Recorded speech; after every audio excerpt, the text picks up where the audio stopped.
झोप ही आपल्या आरोग्यासाठी, संपूर्ण शरीराच्या आरोग्यासाठी खूप आवश्यक असते. झोपेच्या दोन गोष्टी आहेत. एक म्हणजे झोपेच्या वेळा आणि झोपेचं प्रमाण. सरासरी 10 ते 11च्या दरम्यान आपण झोपी जायला हवं आणि 5 ते 6च्या दरम्यान आपण उठायला हवं.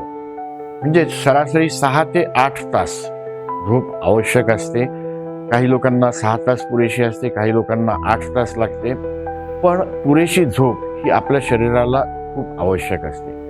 विशेषतः हृदयविकाराच्या दृष्टीने झोप खूप महत्वाची आहे.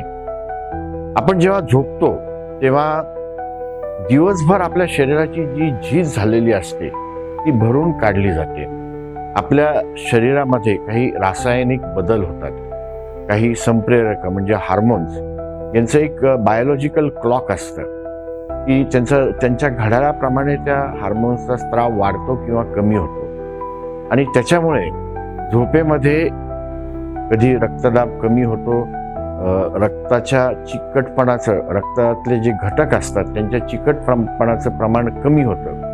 आणि ते जर आपण झोप पुरेशी नाही घेतली तर मग रक्तातल्या लघुपेशींचा चिकटपणा वाढून पहाटेच्या वेळेस हृदयविकाराचा झटका येण्याची शक्यता वाढते.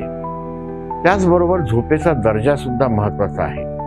चांगल्या दर्जाची झोप ही आपल्याला चांगल्या प्रकारची रिकव्हरी मिळवून देते. झोपण्याआधी किमान अर्धा ते 1 तास आपण कुठलाही स्क्रीन बंद करायचा. टीव्ही, मोबाईल हे जर बंद केले तर आपल्याला चांगली झोप लागू शकते. झोपण्याआधीपर्यंत आपण जर मोबाईलमध्ये बघत राहिलो तर झोप थोडीशी डिस्टर्ब होते, झोपेचा दर्जा चांगला नसतो आणि झोपेचा जो हेतू असतो तो साध्य होतो.